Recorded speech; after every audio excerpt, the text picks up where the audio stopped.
Hello and welcome to the Flix Forum podcast, where each episode we go back and we look at a Netflix original film in the order of release.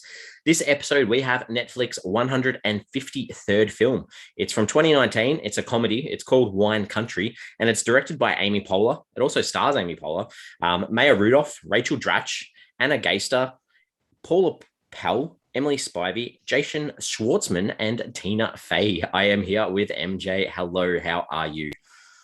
I'm good. Out of all the names for you to struggle with in that, Paula Pell, like it's a straightforward name. I stuffed myself up because I screwed up Anna's name, and then it threw me off completely. So your brain had already moved on to Paula Pell, but your mouth hadn't gone there yet. And we did have a brief discussion about pronunciation of the title, and I was thinking that in my whole head that I needed to make sure I said country properly. So we've got there. So what's going on? It's good to see you again. It is good to see you again. This is one of those movies that felt very big when it came out. I think it must have had a bit of promotional push behind it, and obviously there's a lot of familiar names with it. As we've talked about before, when it came out, I was like, oh, we'll do this on the podcast one day in the very, very long future. And here we are, we're doing Wine Country. We sure are. And that will probably lead us into us kicking off with our Fast Flicks, where we do a quick little summary of what the film's all about. So give us your thoughts, MJ. Oh, yeah. Wine Country is a group of women who have been friends for decades, embark on a weekend away where, unbeknownst to them at the time, plenty of dirty laundry is about to get aired out. Ooh, yes, I like that. That's very good. So mine's very similar, just different words. And I've said this is 6 longtime friends escaping for a weekend away to celebrate a birthday and what their friendship actually means. Oh, I wonder what it does mean. And spoiler alert, if you want to watch this film, we're going to ruin this probably quite a bit. So give us a pause, come back later on, and we're going to lead into how this arrived on Netflix. And I'm really looking forward to hearing MJ spill the beans. Yeah, cool. So this is one of those films, from what I can gather, that Netflix basically commissioned themselves from the very start. March 2018, it was announced that they had green lit a comedy that was titled Wine Country. Amy Poehler was on board to make her directorial debut. It was being executive produced by Amy Poehler alongside Carla Hack and Morgan Sackett. And the film was written by Emily Spivey and Liz Kukowski, both who are actually in the film. I didn't know this until I read this, but it was actually inspired by a real life trip by the Saturday Night Live stars when they went away for Rachel Dratch's 50th birthday. And again, in the film, Rachel Dratch's character is celebrating her 50th birthday. So from one thing that I did like is that for her actual one in real life, she did hire a chef to cook a paella for her and the buddies. That was a recurring joke within the film. Her actual birthday, though, did take place in Sonoma County, not Napa Valley. So maybe they didn't go true to script on that one. Either way, principal photography began March 22, 2018 in LA. Also took place in Napa. They also did some shooting in Calistoga in California.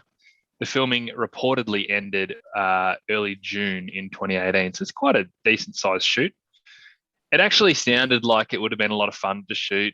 It's got a real kind of Adam Sandler getting his buddies together to make a film kind of vibes. All these guys are friends. I think most of them actually went on this trip for Rachel Dratch's birthday. And then they just decided to make a movie about the similar premise. So it was released, interestingly, in select theatres on the 8th of May, 2019, and then Netflix 2 days later on the 10th of May. Surprising, actually, that they did a small theatrical release. Surely Netflix really wanted to lean into the streaming side of things, I would have thought. Yeah, I think, it's obviously probably playing on the big name cast and the Saturday Night Live connections.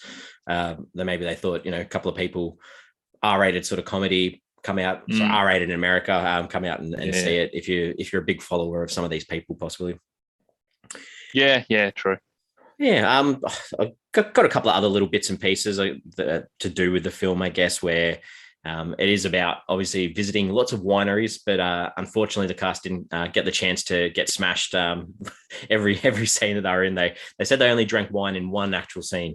Couldn't find out what scene that was, but only in one scene. I think that the other interesting thing is that Amy Poehler's character in this uses a sleep apnea machine, and that's actually her machine that she took on set. So that was a nice little sticking to the truth a little bit in that.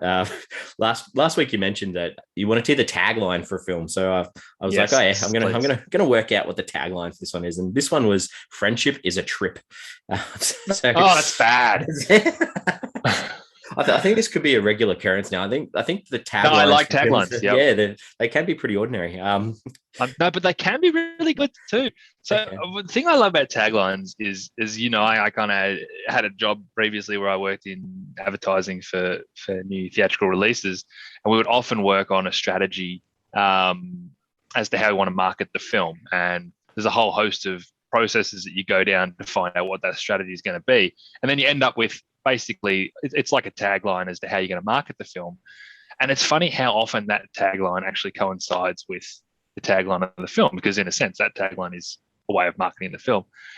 So I've always taken an interest in taglines, and there are some really good taglines out there, and that's why I would like to task you to continue to read out our taglines, and you can see if they're actually phoning it in or they've actually put a bit of thought into it. This one is definitely phoning it in. Good. I'm up for the challenge. As usual, too, I looked at a couple of translations for this one around the world.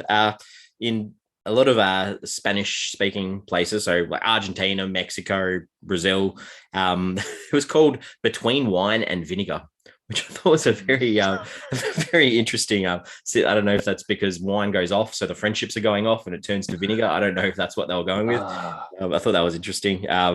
In Spain, it's called Friends with Tradition. In France, it was simply called A Weekend in Napa. So it doesn't really give much context, but I guess that's don't mind that one. In Poland, it was called A Bitter Wine, and and Vietnam have just gone with the idea that this was a party, and they've called it Sisters Party. So some nice. Well, Amy Poehler and Tina Fey did star in that movie called Sisters. So very true. Cash in on it. I got a little bit lost in some of the IMDb stuff for this, and there's a frequently asked question part about this, and someone put up a question saying, how the hell did this film get made? And you have to click on the spoiler response button to see what the response was, and the response was, Netflix will make anything. So I just thought that was a cool little response from someone. That's a spoiler response. Yeah, I know. It was great. The other thing is Brene Brown. There's this TED talker that the girls sort of chat with in one of the restaurant scenes. I had no idea who she was, but looking into it a little bit, this was a little bit of a Netflix cross promotion, because she'd actually released a stand-up TED talk type of special on Netflix like 2 weeks before this came out. So they'd obviously tied that in nicely to know that they were going to be releasing around the same time. So that was quite a little interesting thing. And that is how this film got made. Amy Poehler, you can make your own comedy, do whatever you want, but you need to include what was her name? Brene Brown. Brene Brown, yeah.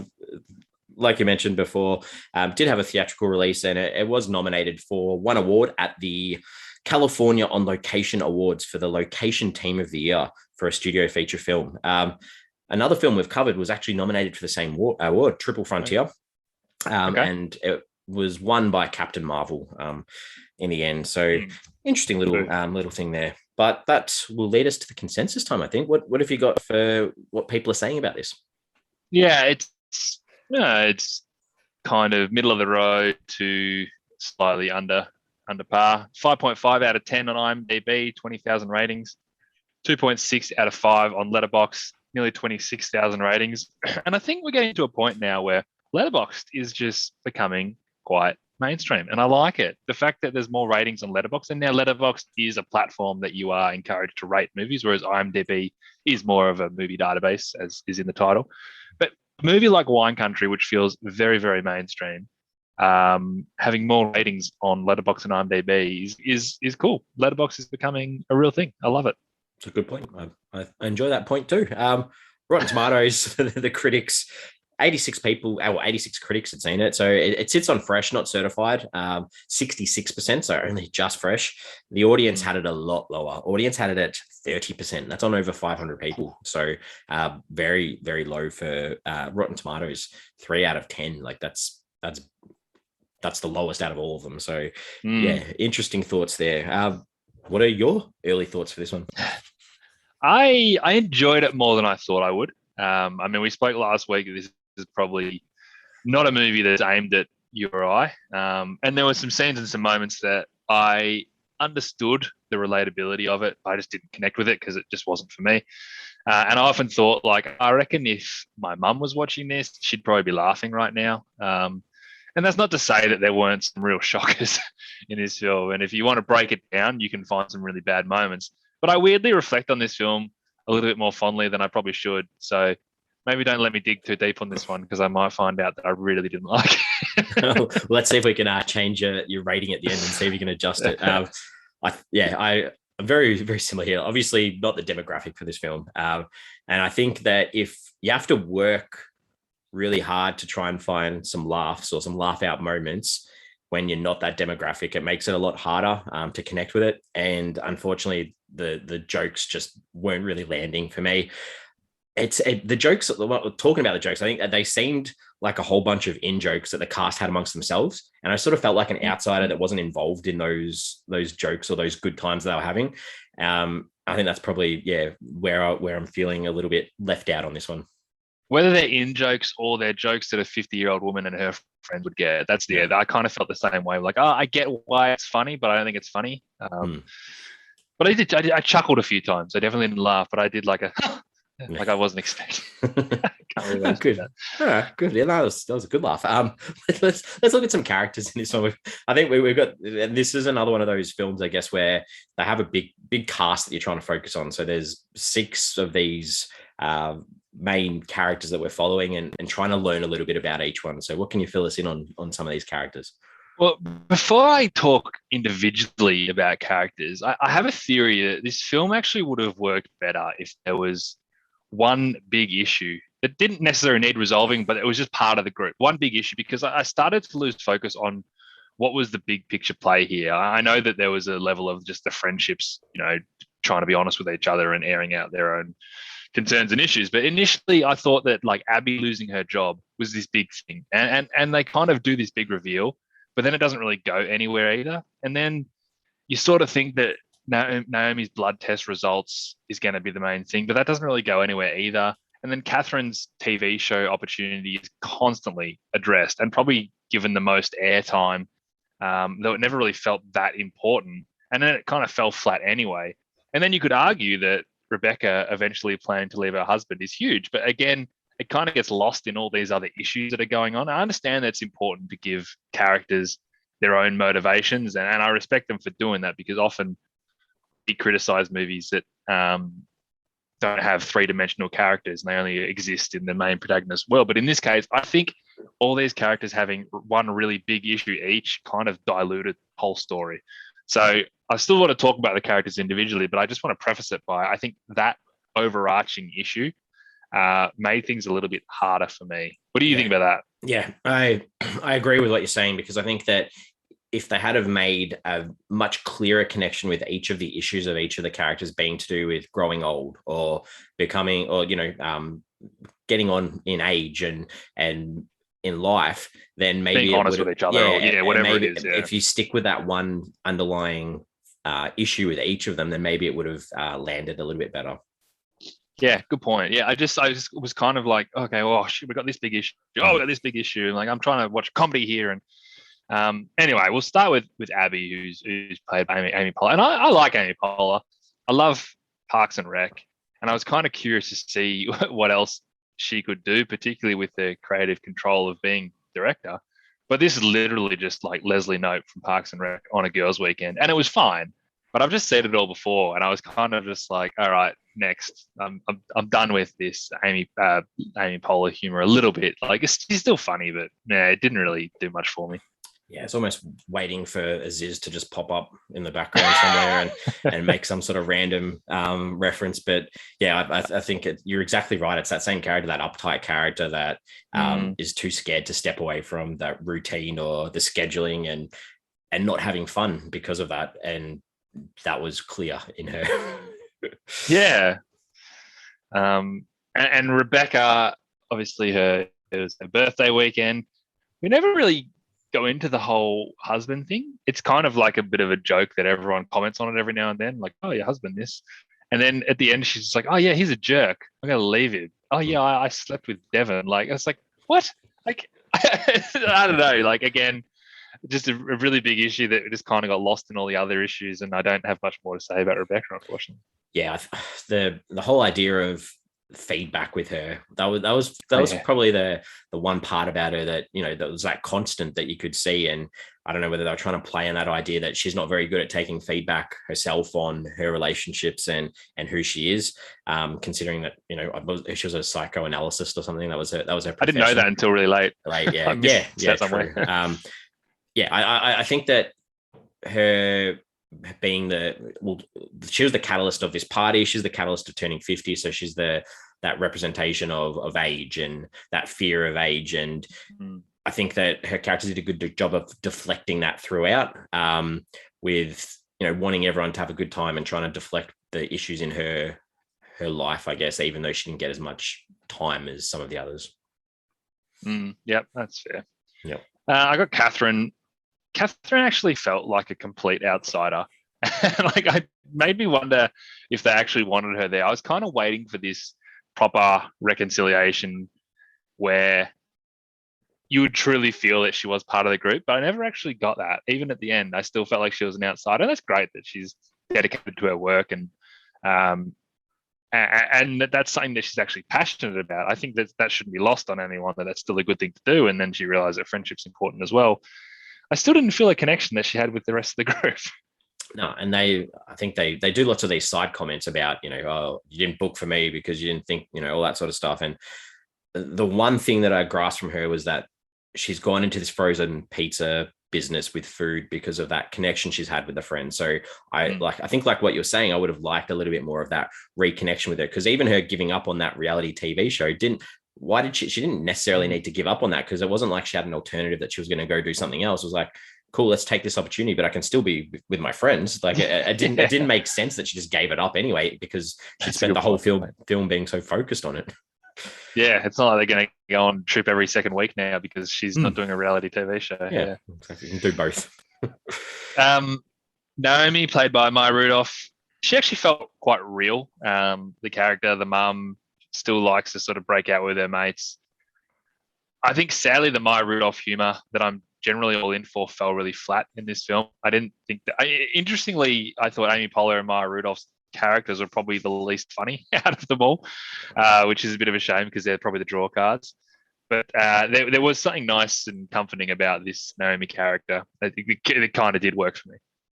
Yeah, I think they overdid the medical results a little bit too much. Like, did they what? Like, you need that reveal. You don't need to show it 2-3 times and then do the reveal. You show it once and then have that in the back of your mind as an audience the whole time, that this is we're going to find out eventually what's going to happen. And I think the most relatable thing for her to me was, you know, a night without the kids, let's get smashed. And yeah, exactly. that was the enjoyable part with her.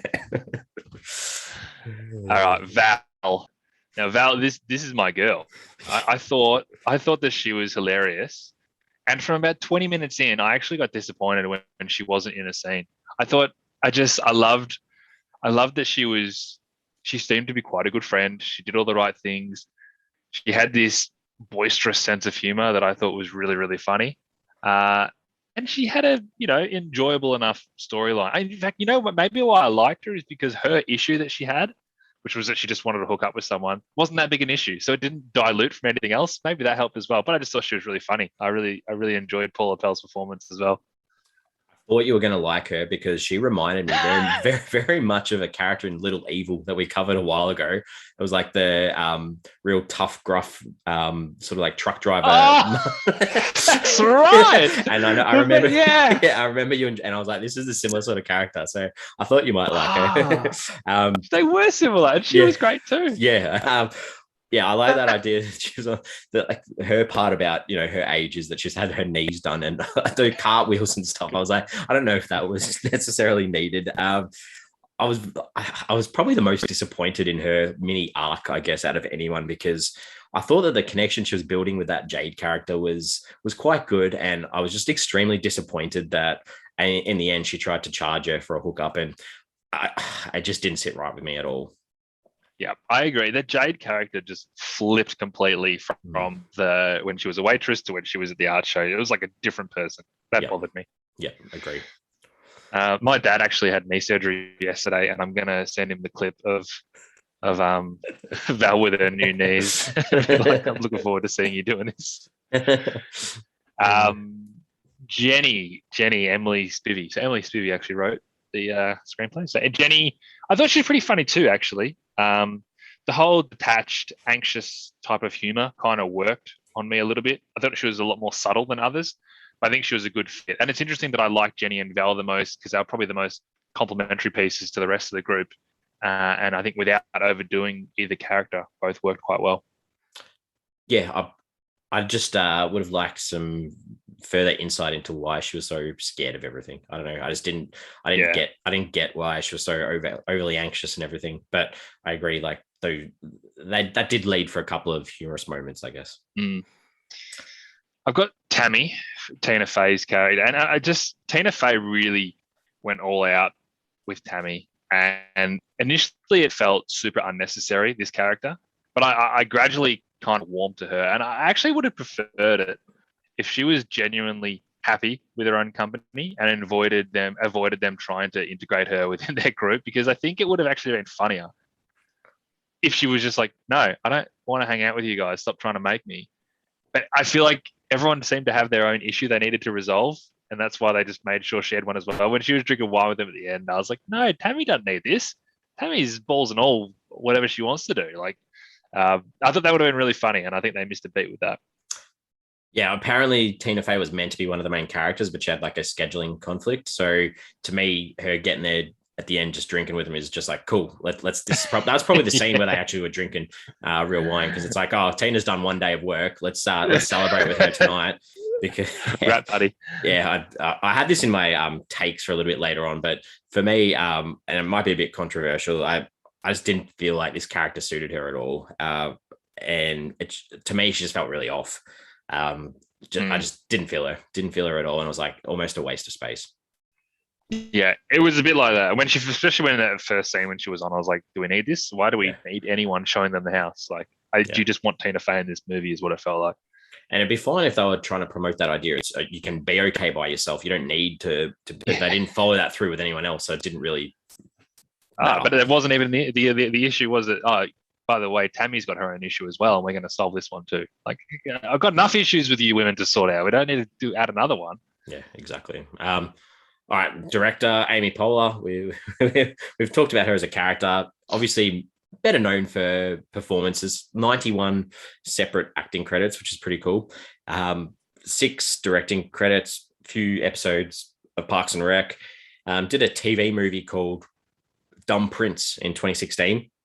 And then also Moxie, which is a Netflix original, which we'll get to in about 2033. It's a 2021 film, so we'll get there eventually. So she's done another Netflix original this year, has she? Yes, I remember it came out at the start of this year, pumped up pretty well. We've got the novel in the school library under the new reads. So it's another female empowered sort of film, I'm pretty sure. Comedy? Moxie. But is it a comedy, sorry? Oh, comedy. I'm not sure. I don't know. It's a good question. It'd be interesting if it's not. Yeah. Good. All right. Tom, talk about some scenes. What are some ones that you did enjoy in this? All right. Just a couple. Any reference to Val's new knees I thought was funny. Like I did enjoy her doing the cartwheels and stuff, but I just loved it when they were walking and Abby goes, "How are you going, Val?" And Val just like looks really serious. She's like, "Oh no, I'm fine. These new knees, like you have no idea what these new knees get to." I just love the references to her new knees. And this is just something that I really laughed at. Probably only thing I really laughed at. And it's not even that funny when I'm going to say it now, but when they come home from that first night out and they're eating McDonald's, and again, Val, the line is, she just goes, and there's going to have to be a language warning because I'm just going to quote the film, but she just goes, "Fuck Ronald McDonald for making filet fish. Fuck him 10 ways from Sunday." I had that in my in scenes I like too, just because I was like, a Macca's run after a night out is so relatable. It was great. And just the way you like, I just have to eat it. And I'm like, I'd be the same with like a double quarter. I'm like, I just have to eat a double quarter. The way she's just like, "Fucking Ronald McDonald, you bastard, you got me again." I think I'm gonna get Macca's for lunch now. I'm putting it out there. And the only other thing I've got, I actually liked, and I didn't think I was going to, I actually liked the tarot card reading scene. It gave the story some direction, because I think at this point you weren't necessarily sure where it was going and what they were going to do. But it was basically just saying, you girls are going to go through some stuff here where you're going to open up with each other. But it also got pointed with each character with their individual moments. And I actually really laughed when Naomi got the death card and she just went, "Fuck me." Like I thought it was a nice, they had like probably 30 seconds each with the card summing up something about them. I actually kind of liked it. Good, and there's another language warning too that we'll add on to this episode. I like that Macca's run. The only real laugh that I had in this, and I think I'd even seen this in the trailer, was when they're out at the winery and Naomi, takes the mic off the band, tells them to play Eternal Flame, and then she gets on the piano and just falls off. I did laugh at that. I thought that was funny. Actually, you're right. And then my other things that I liked parts, and then the follow through I didn't like. So I'm still going to include them in things that I liked. I thought rocking up to that art show that Jade had, I was like, this artwork of the nanny is cool. I love the nanny. The nanny was Fran Drescher was like, when I was younger, I was like, she's banging. I really liked Fran Drescher. Thought she was hilarious, and Miles and what's his name? Cece. Yeah. I just brought back memories of that show. Yeah, Mr. Sheffield. I brought back memories of enjoying that show. But then I did hate that scene from the follow-on where it was just this clash of cultures, or clash of generations. And the other thing was Rebecca towards the end puts her back out, and that was fine. But then I did laugh when the next morning when Naomi walks in and finds her on the floor and she's like, "I've been here all night," and I found that funny. But then the rant about raccoons and the paw prints of the raccoons, I was like, that just ruined it. Like, I did not need this ramble. It was a very Park and Rec sort of ramble. That was just, I didn't mind the raccoons. And you saw the paw print on the beach. I was like, so that's me done with the good scenes. What are some things that you didn't like in this? I didn't like the scene in the spa when they were talking about Prince. I thought that was one of those scenes that just lingered. And when you do a lingering scene to get humor, because you're like, oh, this is still going, where they're talking about nothing in particular. I know it was the whole like, hey, we're both drunk and we feel like we're talking really deep, but didn't like that scene. And apparently that's another one of those in-jokes that I read about afterwards. Oh, yeah, that's right. Because Maya Rudolph's in like a Prince cover band or something. And it's like, that's another thing that you just feel left out on when you look at it later. Yeah. Oh, yeah. The art show sucked, man. Like, fair enough, your connection with the nanny was fine, but that scene just tried a bit too hard, and I kind of felt like I was watching a different movie. I didn't know the young people in that scene were just so cartoonish that it was just too much. Like, it wasn't like they were real.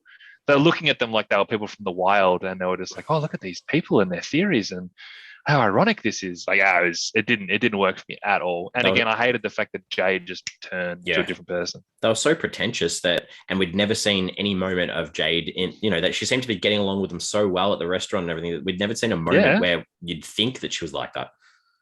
100%. So, and the last thing I have is when Devon Stroll. I didn't mind the gag of the paella. constantly being cooked. And he's like, hey, it's going to be another couple of hours. Hey, it's going to be ready tomorrow. I didn't mind that, but I hated it when he just rolls at the door and he's like, any chance you want to have sex? I was just like, what? Where did this come from? I don't care. I don't think it's funny. And then Amy Poehler takes about 30 seconds to reply.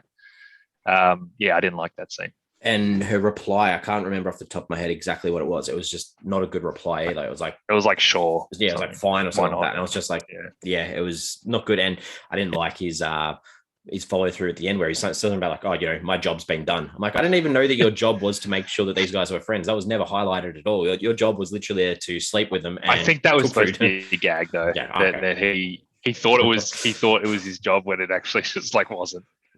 Good. It was a weird character. Any scene in this where they broke into a song, a dance, started flossing, I just thought not funny, not engaging. Yep. It might be fun for them. Like, cool, we're a bunch of mates. Let's sing a song together on a bus and just film it and put it on a movie. Yeah, that's great. But for me, it was just like happened too many times and wasn't fun.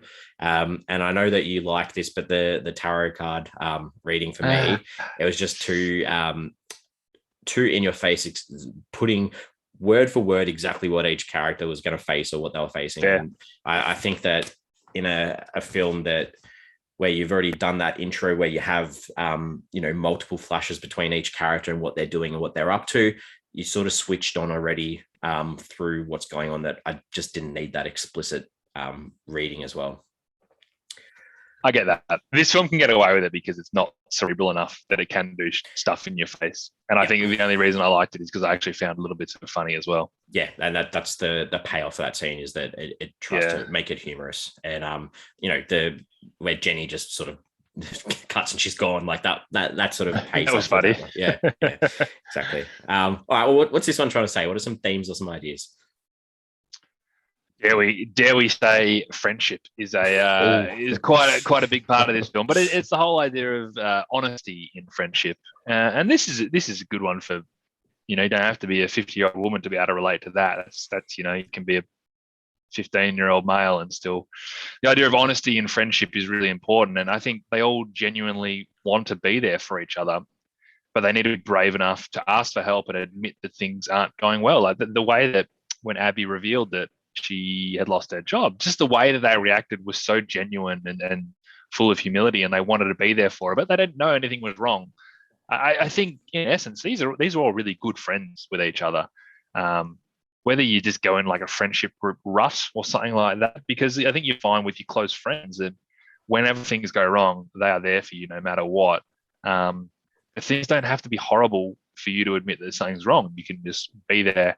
As long as you're honest with your friends about what's going on in your life, they'll be there for you regardless of how big or small it is. And the other thing that it does talk about is that the decisions that you need to make in life never stop. You never have to stop making all these decisions about what you're going to do next. And obviously there's a career component of that, but there's a relationship component of that. There is a health component of that. There's everything. But particularly as you age, these decisions are going to keep coming up, and they're going to be different for everyone. They're going to be different at every age, but this talks about how the fact that you can't shy away from all these big decisions that are going to hit you.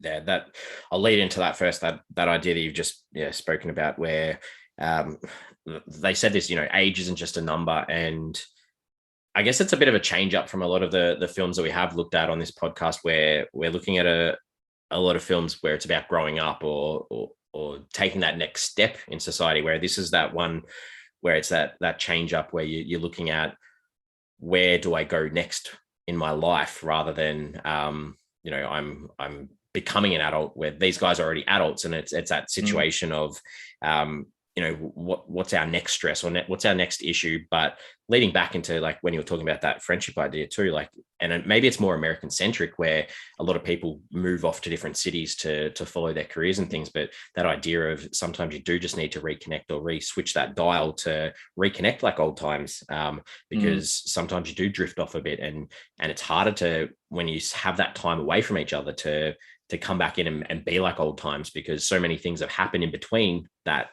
close-knit friendship that you did have when you were younger, I guess.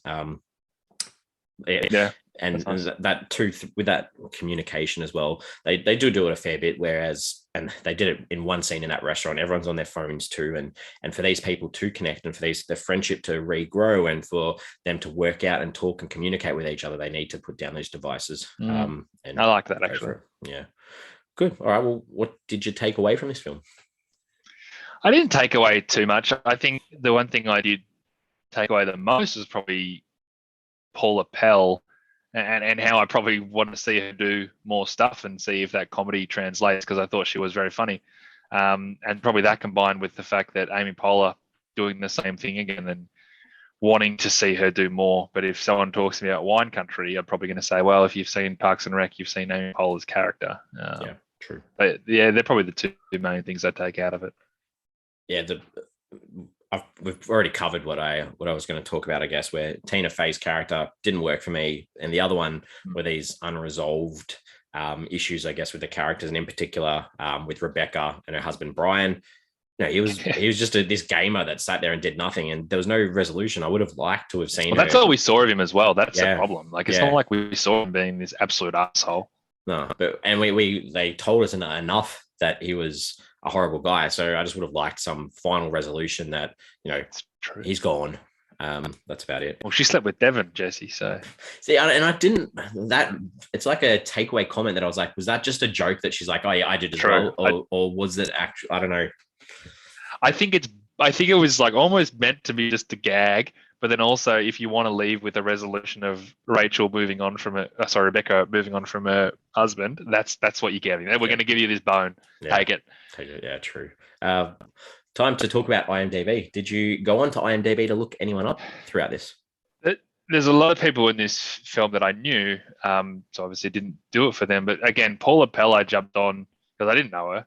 And she's obviously part of the whole Saturday Night Live crew. A lot of writing credits, a lot of voice roles, but nothing really stood out. She's one of the voices in Big Mouth, which is a show that I like a lot. And obviously when you hear it, you're like, oh, that's right, of course. She was in Inside Out and things like that. But yeah, I'd love to see, she's got that kind of Melissa McCarthy vibe to her, that real sort of brash humor, which I liked. I think like Melissa McCarthy in Bridesmaids is like all time. She's just kicking goals in that. And I think, Paula Pell's got some of those qualities. Good observation. I jumped on for Devon, the cook, played by Jason Schwartzman, because at first I was like, he looks like the guy from Rebirth, which was a movie we did a long, long time ago on Flix Forum. Obviously wrong with that. And then I was like, lots and lots of stuff. And I was like, he's from Poker King. That was where, he was Mickey Pizzazz in Poker King. So I knew I'd seen him somewhere in something that we'd done. He's in a bunch of stuff too. He's in a lot of Wes Anderson stuff, I think. Yes, that is very true. Do you have any questions that you wanted to ask? I don't know if you can answer this, or maybe you can answer this. I'm just an idiot. But at the restaurant, when Val was talking to Jade, how does she do that haunted napkin thing? That was cool, kind of like a kiddie kind of gag. But I was like, I don't know how she did that. That looks great. Good pick. Yeah, no, I've not very good with those. I got stuck on TikTok last night looking at this dude that was doing all these magic tricks on TikTok with cards. And I was reading through the hundreds of comments about people talking about how they did it. I'm not very good with working that stuff out. So no response for you. All right, good. I'll have to keep looking. This was me just trying to overanalyze this, I think. So the title, we've got, it's Wine Country. So if you think about the other type of wine, like I'm complaining about something, is it a double meaning where, because these girls are constantly complaining about each other in these side chats with two people throughout? Do you reckon that was intentional? I don't know, but I like it. I think it works. I think if you really wanted to do it, you'd actually spell it WHINE. True. And that actually almost works better. But wine is just a bit of a crappy word for it. Yeah. They're not really whining, but I get it. Yeah. I don't know. It was just me overthinking. The only other thing, so at the start, they go around this tour of the house and show off the kitchen, show off the spa and all that sort of stuff. And they talk about this water feature and they're like, stay away from it. None of the toilets will work, blah, blah, blah. Huge setup for a big joke with shit going everywhere. Do you think that this was a cutscene, that there was an actual gag to do with that? Or is that just me overthinking it? Or was Tina Fey makes like a small comment about what she did once. I can't remember what it was. Yeah. Was that the catalyst? Is that the joke? gag? Because you're right. Yeah. Yeah. Because that could have been a great. That could have been a great gag. Someone turns it off, and then the whole. Yeah, that's actually very true. Especially when they're all hungover doing ADDs across there. Yeah. Yeah. Oh well. That's it. That's it from me. So I think we're time to wrap this one up and give the film a rating out of 5 and give us an average for Flix Forum. Where are you going with this? Well, my rating hasn't changed after our discussion, which is nice. I can totally see this appealing to people who have gone through similar friendship things within their own group. I think the humor is there, and I think the relatability would help draw it out. For me, it was fine. It was fine. I had a couple of chuckles. I enjoyed a couple of bits, but it's certainly nothing to write home about. But it's still 2.5 stars. Nice. Good. I think for me, I've got to ignore the fact that you go in thinking it's a comedy, because for me, I didn't get enough laughs. I do think that the characters were fairly well sort of defined in each of their parts, although a lot of the follow through wasn't there. And this is one of those films where, the back end gives you some of those nice sort of feels where, okay, I can sort of get into this, but it all comes a little bit too late. So yeah, I'm giving it a 2 out of 5. So not horrible, but sort of sits there. That gives us a 2.25 as Flix Forum. Feels right. 2.25 feels good.